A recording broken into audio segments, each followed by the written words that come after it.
Alright, so we got a nice little gap there, and our gap here is pretty good too. So I think we fixed the issue. I really wish I wasn't doing this myself, but it is what it is. That's as much as I'm ever going to do. Anybody else wants to tweak it in further before we paint, that's fine, but that's as close as I'm getting. Right now I'm working on putting the lap seat belts in, and it's kind of a pain in the ass because with the bench seat there's real no way to get in there except for going under the rail. That might change. There's no real way going in there because of the frame and the plastic and everything for that center housing. So I'm going under the frame right now, which is probably not the ultimate, but I'm not pulling the chair out at this point for this part of the build. Once I take the body off and all that, then I'm putting the rail carpet in, then we'll reassess. But I just want to kind of make it, you know, as legal as much as possible. So, but you can see that there's a part there, one here, and then the reason I can't do the shoulder belts is there's no way to get the bolt in there with the body on. You have to actually have the body off and install the bolts first. So we're just going to keep going with this. All right, so we got our seat belts in, ready to go. I got the seat bolted down, so I feel a lot safer with that because I just been kind of putting around with the seat, just kind of sliding around.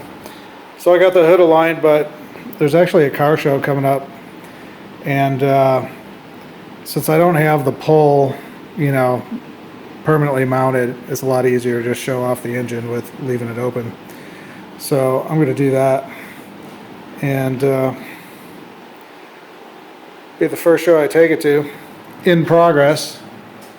Should be cool. But it's really starting to come together. So I don't know if I mentioned before, but obviously I've mentioned that I put the 3 steering limiters in so it doesn't turn as much, but it really cuts down on the steering capabilities of the car. And the reason being is even though this was a stock wheel from Factory 5, it was a stock wheel from Factory 5 like 10 years ago. And I think they've changed something because the wheel's too far in.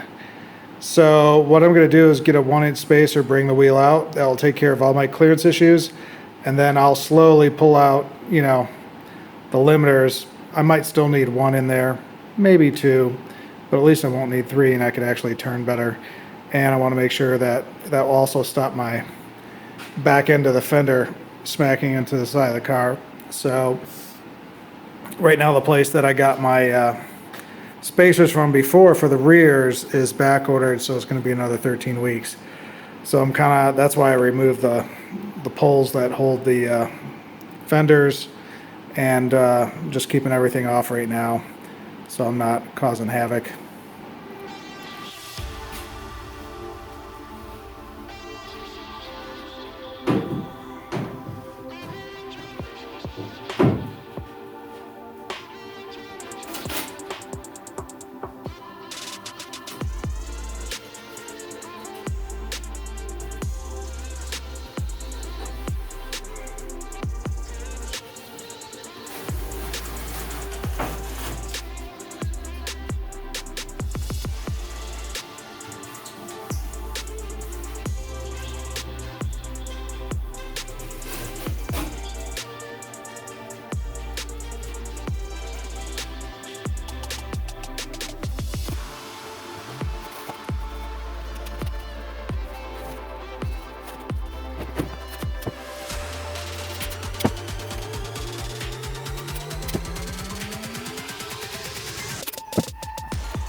Well, unfortunately, it is raining cats and dogs, and so there's no car show.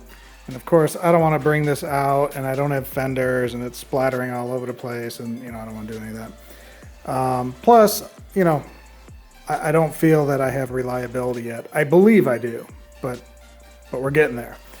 Not enough testing done. So the next thing I need to do is calibrate my speedometer. And so I'm putting the windshield on temporarily. And the problem, a problem that I had the other day is we put the car in the trailer, made sure all the clearances and everything was great, and then I went to take the car off the trailer because this was the day before we were going down the DMV. I rented the trailer at like 5 o'clock in the afternoon, get everything tested, make sure it's going to be cool. If not, we have time to take care of it so it's not 8 o'clock in the morning and we're going, oh, what are we going to do to get this down there? Because once you forfeit your appointment, you know, they charge you. So I get it on the trailer, everything's great. I'm like, great, let me get it off the trailer. And so I go to start the car and it's dead, like nothing. And I'm like, and I was freaked out because I'm like, I'm not leaving the car outside overnight, you know, all, you know, yada, yada, yada, right? I'm thinking about, you know, I'm going to have the trailer backed in here and the doors like only, you know, 2 feet down or whatever. So, you know, drama in my head, right? So after we're, you know, teching out stuff and we got a meter on the fuel pump and all that stuff, and then finally it hits me. I'm like, oh yeah, I got my inertia switch bypassed. And so I came in here and, you know, all I have, and the reason that I have it bypassed is because it's been upside down this whole time. And that's not necessarily good for your inertia switch. So let me see if I could pull this off. I got some spacers in there. But what I've had is just a little piece of wire. And if you took a piece of wire off a resistor, basically it's about the strength of a staple. And so I've had that in there. Well, of course, this came loose. And so all I had to do is push it back in, retape it, and boom, car came to life. And I was like, geez, if I would only thought that earlier. So that was like, you know, 10 minutes. So what I'm deciding to do is I'm going to stick this back in. But now there's nothing really to attach it to because it's just a cluster in there. But I'm going to actually zip tie this to some wires that are already vertical and pretty taut, if you will. So this will stay vertical and keep that switch in. So that's what I'm going to do now.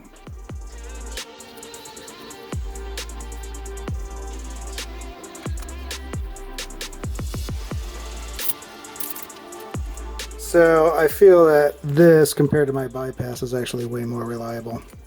Now it's standing up. Nice push button up there that's fully inserted. And we should be good to go. I have my calibrations instructions here. And next thing I'm going to do is mark off 2 miles and then do a run through.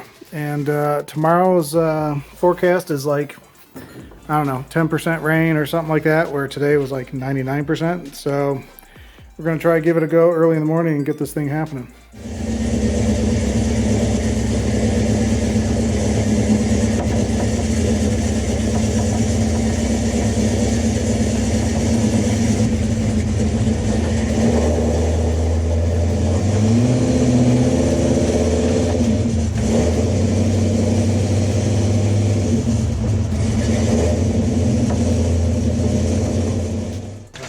It says, with the power off, push and hold the trip reset button while holding the button, start the vehicle, and continue the hold until the pointer sweeps full scale, stays at full scale. You may now release the button. So I need you to hold this down, okay, and keep holding. You in?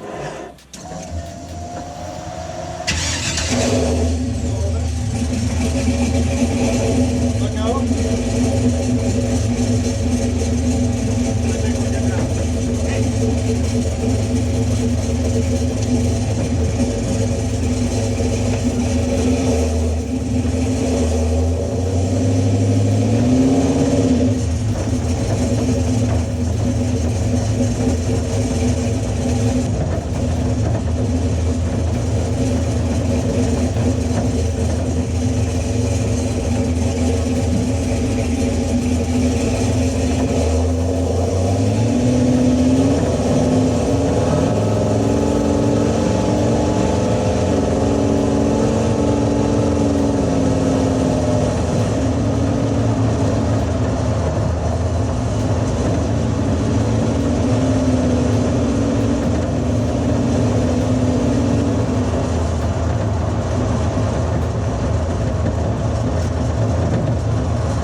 we have speedometer.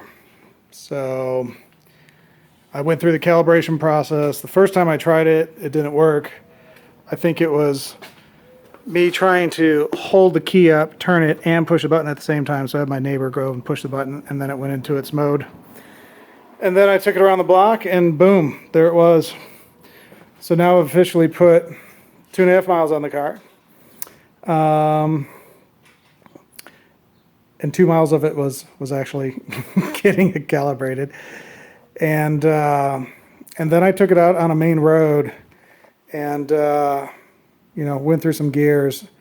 Couldn't get super fast, but I got up to 60, which reminded me while I was hitting the gas that this is not fully aligned yet. So it was kind of drifting a little bit, pulling one way. So I need to get this thing aligned, which I think is my next step, and kind of going from there, seeing what we could do. So I'm going to try to find a place that's reputable that I could kind of be there with them and make sure I'm not chinking up my paint. So we will see. And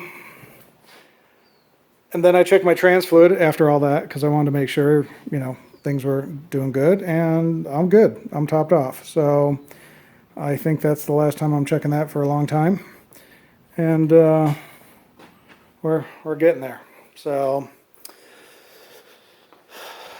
it was kind of fun, and I mean, I'm barely even touching the gas, and I'm doing 60 miles per hour. So that gives you an idea of how powerful this thing is.